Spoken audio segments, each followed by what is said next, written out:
आप जानते हैं आज श्री मोफारा victory with ash back office में हम सबके साथ महत्वपूर्ण जानकारी साझा कर रहे हैं। कल 12 तारीख को उन्होंने वहां एक संदेश छोड़ा था। मैं सभी को सलाह देता हूं कि वहां जाकर इसे पढ़ें। यह वाकई बहुत अच्छा है, बताता है कि हम कहां खड़े हैं। आज मैं एक ऐसे व्यक्ति के बारे में बात करना चाहता हूं जिससे ज्यादातर लोगों का कोई लेना देना नहीं है। वह है संशयवादी, जो हर चीज पर विपरीत रवैया रखता है। वे सचमुच ऐसा करते हैं, लेकिन ये संशयवादी वे भी विक्ट्री विद ऐश में हैं। वे वहां मौजूद हैं। मुझे लगता है अधिकांश लोग इस श्रेणी में नहीं आते, लेकिन कुछ लोग हैं जो पूरी तरह संशयवादी हैं। जब आप संशयवादियों के बारे में सोचते हैं, और मानिए मुझे इसके बारे में अच्छी जानकारी है क्योंकि एक समय मैं भी ऐसा ही था।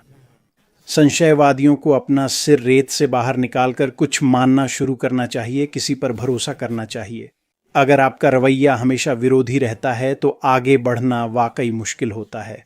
तो मैं आज थोड़ा संशयवादी के बारे में बात करना चाहता हूं।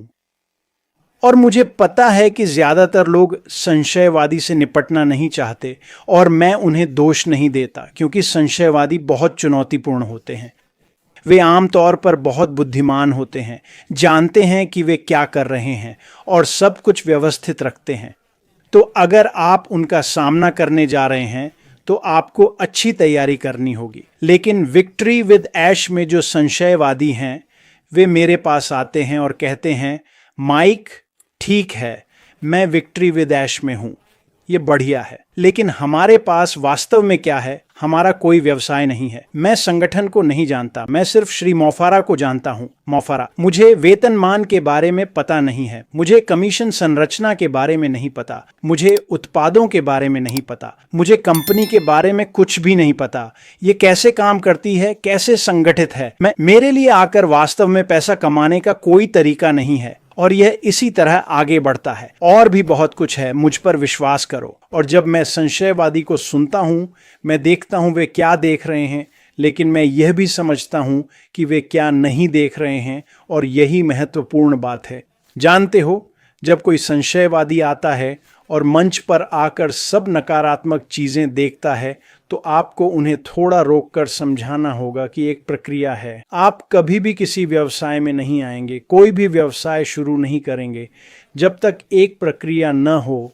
बिंदु ए से बी तक जाने का रास्ता, कंपनी में सब कुछ विकसित करने से लेकर सब कुछ एक साथ काम करने तक, ताकि लॉन्च होने पर पैसा आने लगे, आपके पास वह प्रक्रिया होनी चाहिए। और जो संशयवादी नहीं देख रहा है, वे वो सब नहीं देख रहे हैं जो श्री मोफारा पर्दे के पीछे कर रहे हैं। और अब यह वास्तव में पर्दे के पीछे नहीं है, क्योंकि श्री मोफारा सामने आए हैं और उन्होंने हमें बताया है कि वे क्या कर रहे हैं। यहाँ कोई रहस्य नहीं है, कोई अस्पष्टता नहीं है। श्री मोफारा ने हमें बताया है, यह वो है जो हम करने वाले हैं, यह वो है जो हमें करना है, यह वही प्रक्रिया है जो हमें बड़े, साहसी, सुंदर नए सपने के व्यवसाय तक ले जाएगी।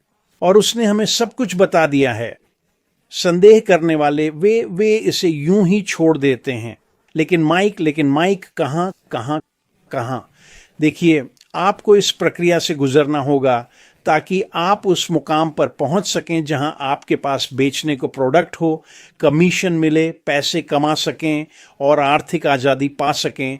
आपको इस प्रक्रिया से गुजरना ही होगा। और मिस्टर मॉफर, अभी यह प्रक्रिया बहुत सरल है। आपको विक्ट्री विद ऐश में आना होगा। ये एक ऐसा प्लेटफॉर्म है जहां मिस्टर मॉफर उन सभी लोगों को अपलोड करेंगे जो उनके साथ आ रहे हैं, और यह वो जगह है जहां वे रहेंगे जब तक वे उन्हें इस बड़े, शानदार नए बिजनेस में ले जाते हैं। सीधी और सरल बात बस यही है, आपको वहां होना ही होगा। लेकिन बात इससे भी ज्यादा है। विक्ट्री विद ऐश प्लेटफॉर्म ये एक शैक्षणिक मंच है, और जाहिर है, संदेह करने वाले कहते हैं, मुझे किसी शिक्षा की जरूरत नहीं, मैं बस अंदर आना चाहता हूं, मैं बस बेचना चाहता हूं, मैं बस पैसे कमाना चाहता हूं। आप गलत हैं। हम सभी शिक्षा का उपयोग कर सकते हैं, और ये महीनों या सालों की बात नहीं है, ये बहुत बहुत जल्दी होने वाला है। लेकिन वह चाहता है कि आप ऐश के साथ विजय पर आएं। वह नहीं चाहता कि आप बस वहां बैठे रहें। वह नहीं चाहता कि आप सिर्फ निष्क्रिय रहें। वह नहीं चाहता कि यह ठहरा रहे।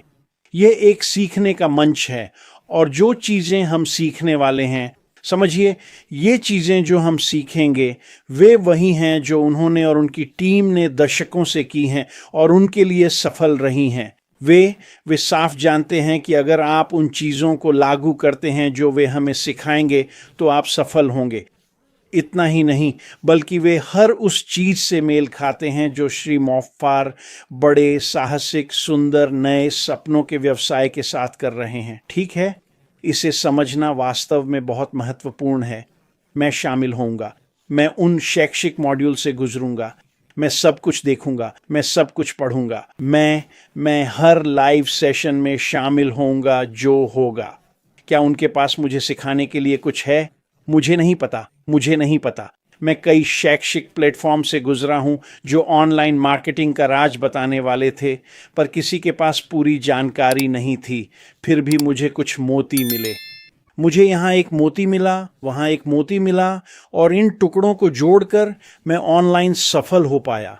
श्री मोफ्फार और उनकी टीम हमारे साथ कुछ बातें साझा करेंगे। मैं सब कुछ देखूंगा। क्यों? शायद यहाँ कोई मोती मिले, शायद ऐसी चीजें हों जो मैं अपने उपकरणों में जोड़कर बेहतर बन सकूं।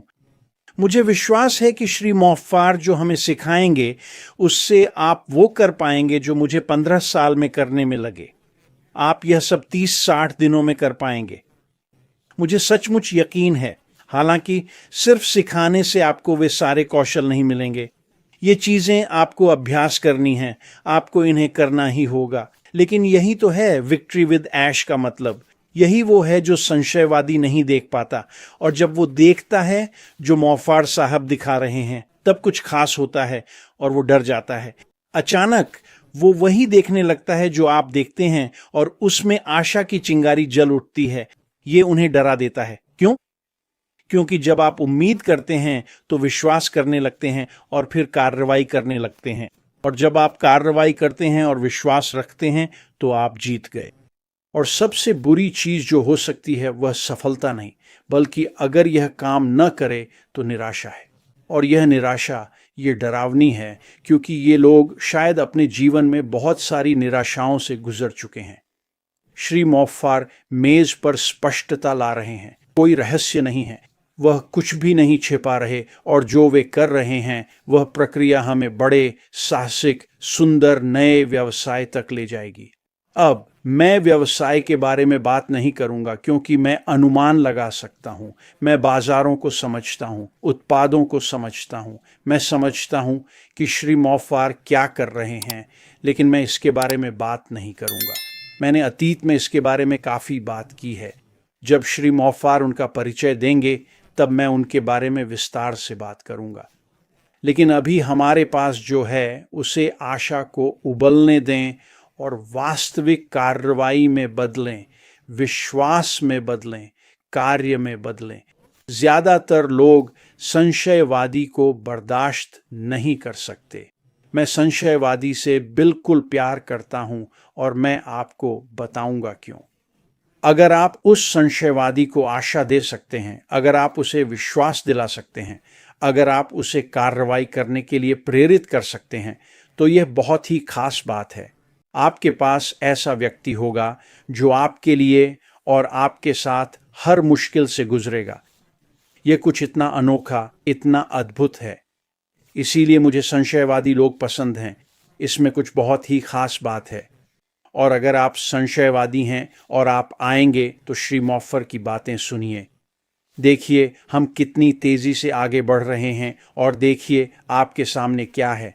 हाँ, मुझे पता है कि सवाल हैं। क्या मैं कुछ सवालों के जवाब दे सकता हूँ? मैं दे सकता हूँ, पर नहीं दूंगा। मैं तब तक ऐसा नहीं करूँगा जब तक श्री मोफ्फार हमें आज़ाद करने के लिए तैयार न हो, और यह जल्द ही होने वाला है। अगर आप बैक ऑफिस में जाएं, victory with ash back office में, अगर आप आखिरी नोट देखें तो आप देखेंगे कि चीज़ें तेज़ी से हो रही हैं। श्री मोफ्फार अपनी उपलब्धियों पर आराम नहीं कर रहे हैं, वे तेज़ी से आगे बढ़ रहे हैं। और जब आप देखेंगे कि वह क्या कर रहा है तो आशा जागेगी और वह बहुत ही मजबूती से उभरेगी। आपका विश्वास बदलने लगेगा। कार्रवाई होगी और मैं साफ कह सकता हूं आप अकेले नहीं होंगे। तो आइए, मुझे लगता है लोग इससे जुड़ सकते हैं, खासकर संशयवादी, और मुझे पता है अधिकांश लोग इस श्रेणी में नहीं हैं, पर मैं इसे उठाना चाहता था। वे यहाँ हैं, वे हमारे बीच हैं, वे ऐश के साथ विजय प्लेटफॉर्म पर हैं, वे वहाँ हैं और हम उन्हें वहाँ चाहते हैं। वे एक शानदार साथी हो सकते हैं और मुझे भविष्य में विश्वास है जैसे जैसे श्री मॉफर और अधिक खुलासा करेंगे वे होंगे, और हम एक बेहतरीन स्थिति में हैं अपने समुदाय के कारण। जैसे हम बढ़ रहे हैं, चीज़ें बदल रही हैं और आपके जीवन में सब कुछ आने वाली चीज़ों के लिए बदल रहा है। मुझे उम्मीद है यह समझ में आया दोस्तों। मैं बाहर आकर इसके बारे में थोड़ा बात करना चाहता था क्योंकि वे हमारे बीच हैं। तो आज के लिए बस इतना ही। सभी को शुभ सप्ताहांत। आज गुरुवार है, 13 नवंबर 2025। बड़ी अच्छी चीज़ें हमारी ओर आ रही हैं। बैक ऑफिस में नोट पढ़ें और वहां से हम आपको अंदर मिलेंगे। ख्याल रखना। अलविदा। नमस्कार सभी को, कैसे हैं आप? यहाँ आकर अच्छा लगा। और आज गुरुवार है, 13 नवंबर। आशा है कि आप जहां भी हों आपका दिन अच्छा बीत रहा हो। आज यहाँ यूके में बहुत सुहावना दिन है। बस अगले 24 घंटों में आने वाले तूफान और भारी बारिश का इंतजार कर रहा हूँ। तो मुझे लगता है कि कल का दिन दुर्भाग्य से बर्बाद होने वाला है। बहुत सारी बाढ़ और एम्बर बारिश की चेतावनियां हैं। तो अच्छी बात है कि मैं नाव पर रहता हूं, है ना? इसलिए यह मुझे ज्यादा प्रभावित नहीं करेगा।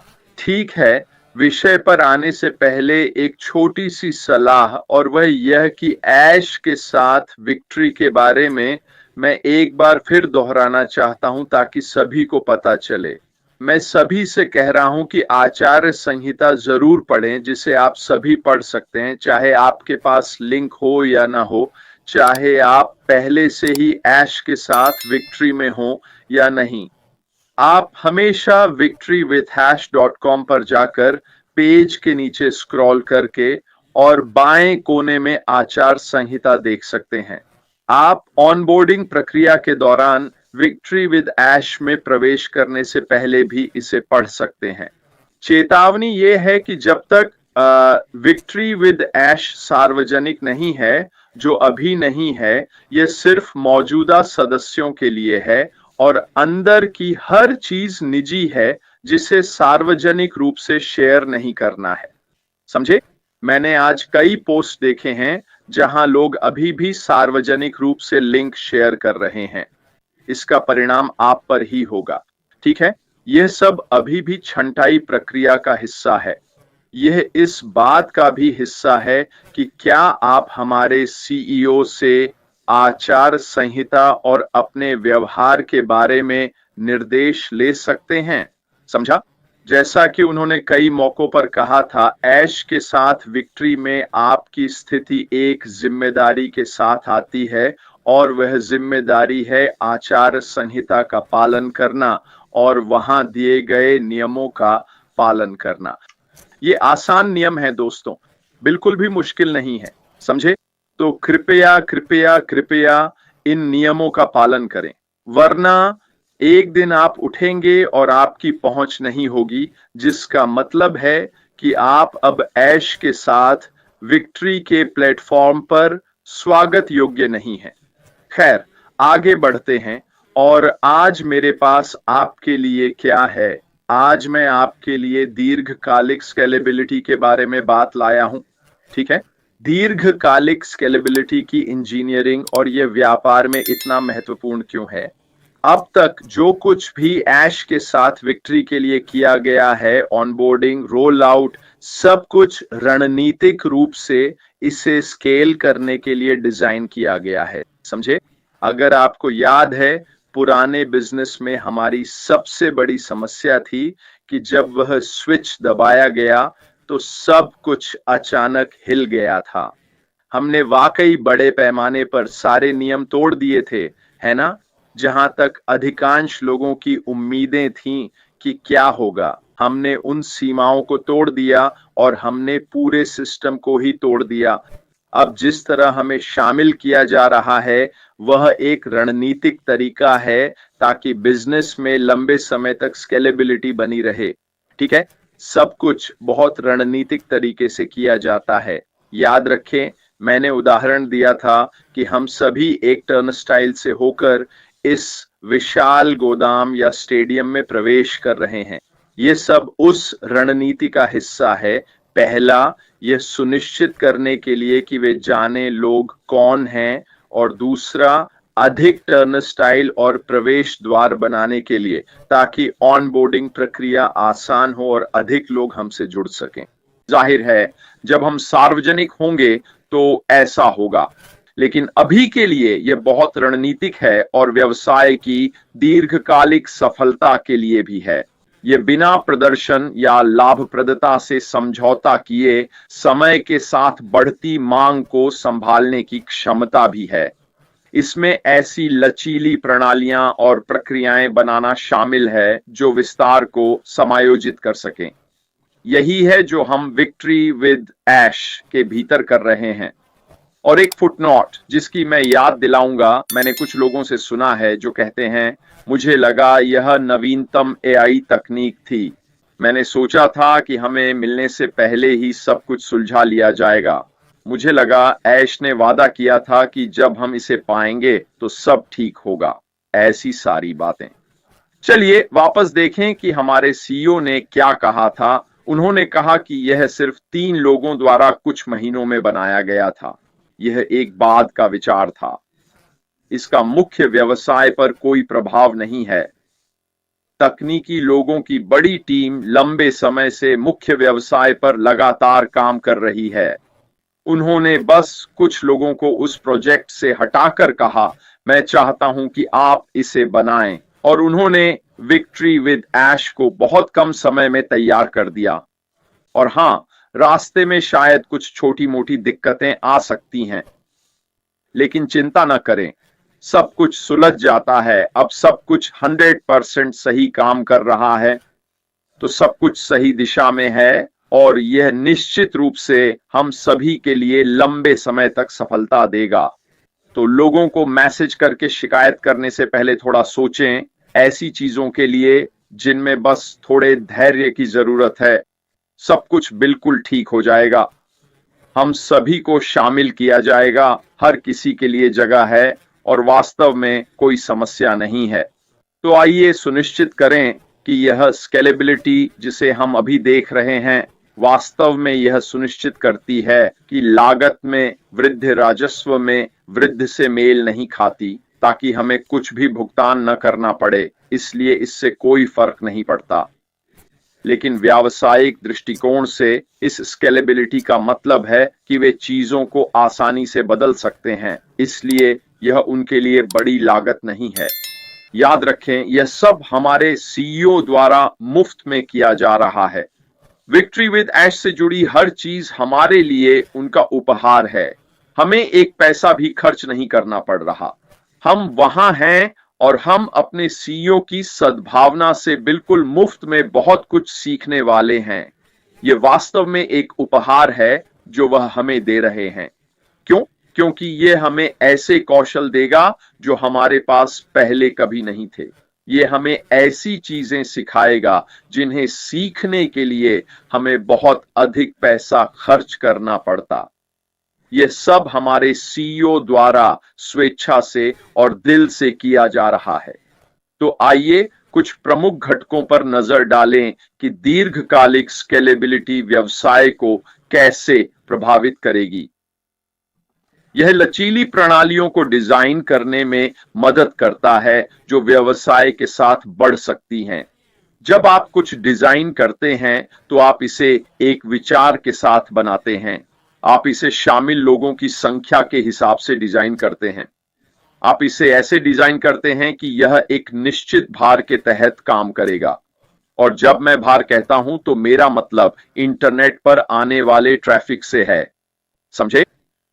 अगर आपके पास लचीली प्रणाली है तो इसे तुरंत समायोजित करके अधिक लोगों को समा सकते हैं। और स्पष्ट रूप से यह दीर्घकालिक स्केलेबिलिटी में मदद करता है। यह सुनिश्चित करता है कि सर्वर ग्राहकों को ज्यादा इंतजार नहीं कराते, क्योंकि आप स्केल बढ़ा सकते हैं। इससे लोगों को ऑनबोर्ड करना और बाकी सब कुछ आसान हो जाता है। ये सिस्टम के ब्रेकडाउन को रोकने में भी मदद करता है, क्योंकि वे ओवरलोड नहीं होते। ये वास्तव में जिस तरह से सेट होता है उसमें मदद करता है। जैसे हर नई चीज, कार के इंजन या अन्य चीजें, उन्हें पूरी तरह प्रभावी और कुशल बनने से पहले थोड़ा सेट होना पड़ता है ना? तो वास्तव में यह स्केलिंग प्रोग्राम को लंबी उम्र देने में मदद करती है। इसीलिए यह समझदारी है कि हम इस रणनीतिक रोल आउट को नियंत्रित कर रहे हैं, ताकि हम नियंत्रित वातावरण में विस्तार कर सकें और सब कुछ वॉल्यूम के साथ काम करे। निश्चित रूप से लंबे समय तक स्केलेबिलिटी टीम वर्क बनाने में भी मदद करती है, जो विकास का समर्थन करता है। हम जानते हैं कि विक्ट्री विद ऐश अब 100,000 से अधिक हो गया है। हमारे सीईओ से सोशल मीडिया पर वह संदेश मिला है जिसे हम शेयर कर सकते हैं। इतने कम समय में इतने लोगों का ऑनबोर्डिंग होना वाकई अभूतपूर्व है। यह विविधता और विशेषज्ञता के लिए भी मदद करता है और लोगों की जिज्ञासा, ताकि वे विक्ट्री विद ऐश में शामिल हो सकें। यह हमें एक ऐसा माहौल बनाने देता है जहां कर्मचारी या हम नए कौशल विकसित कर सकते हैं। और यही कारण है कि हम विक्ट्री विद ऐश में हैं। इन नए कौशलों को सीखने के लिए व्यवसाय के संचालन पक्ष में जब आप रणनीतिक रूप से कुछ लागू करते हैं, तो स्पष्ट प्रणालियां बनाना जरूरी है, ताकि विस्तार में निरंतरता बनी रहे। यह संसाधनों और निवेश के आवंटन के लिए मजबूत सोच विकसित करने में भी मदद करता है, जो कंपनी को विभिन्न क्षेत्रों में करना पड़ता है। और साथ ही यह आपको अपना बाजार समझने में मदद करता है, जैसे ग्राहकों का व्यवहार। और इस रणनीतिक रोल आउट में ऑनबोर्डिंग प्रक्रिया से यह पहचाना जाता है, ताकि आप बदलाव कर सकें और लंबे समय के विकास के लिए अनुकूल बन सकें।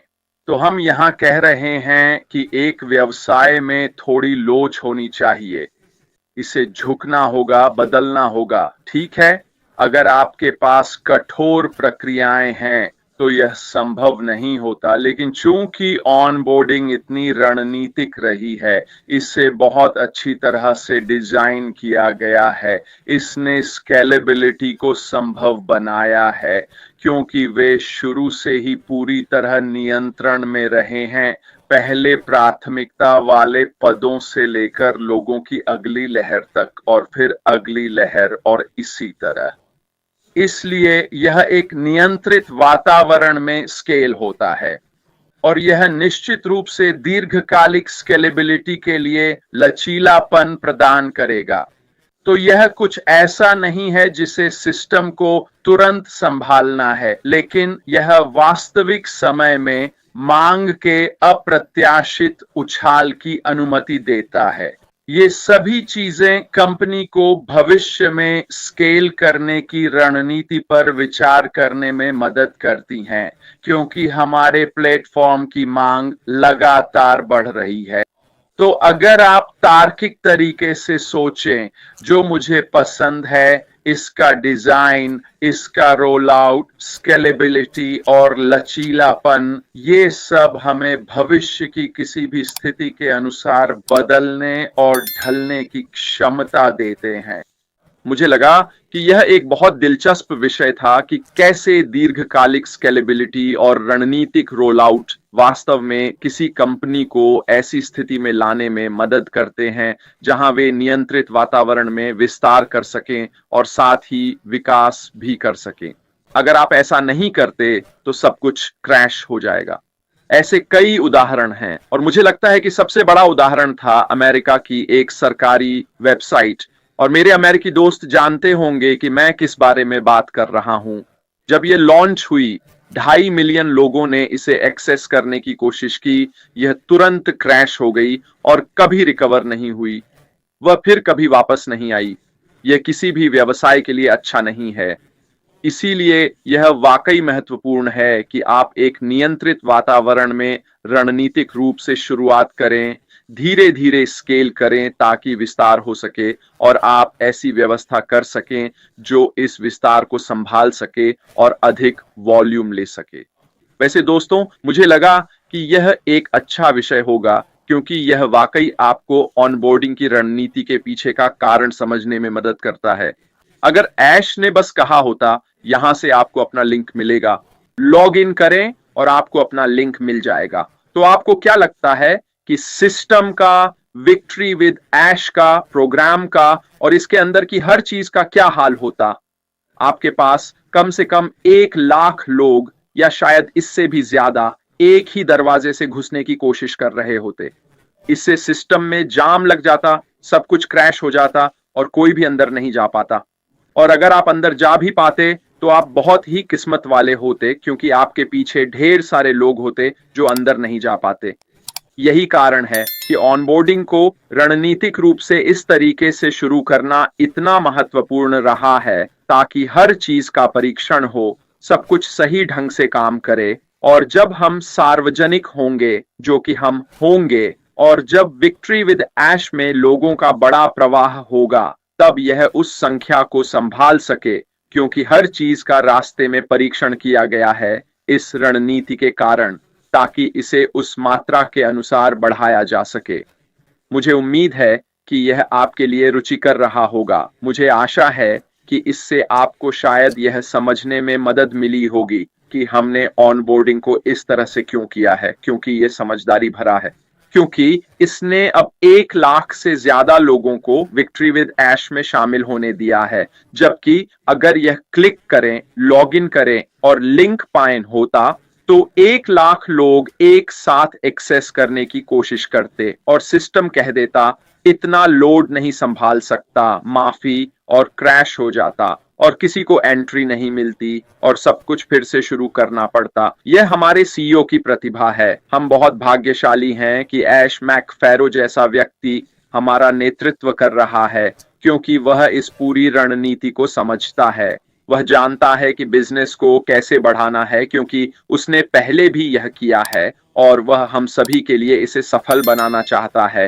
खैर, मेरी बात बस इतनी थी। कल शुक्रवार उसी समय उसी जगह पर फिर मिलेंगे। इस वीकेंड मैं मार्केट पर काम कर रहा हूँ। वास्तव में मैं कल भी काम कर रहा हूँ, लेकिन मैं अपना लाइव करने का समय निकालूंगा और आपके लिए कुछ नया लेकर आऊंगा। इसके अलावा आप जहां भी हों, अच्छी रात बिताएं और कल फिर बात करेंगे। मेरी तरफ से बस इतना ही। फिलहाल अलविदा।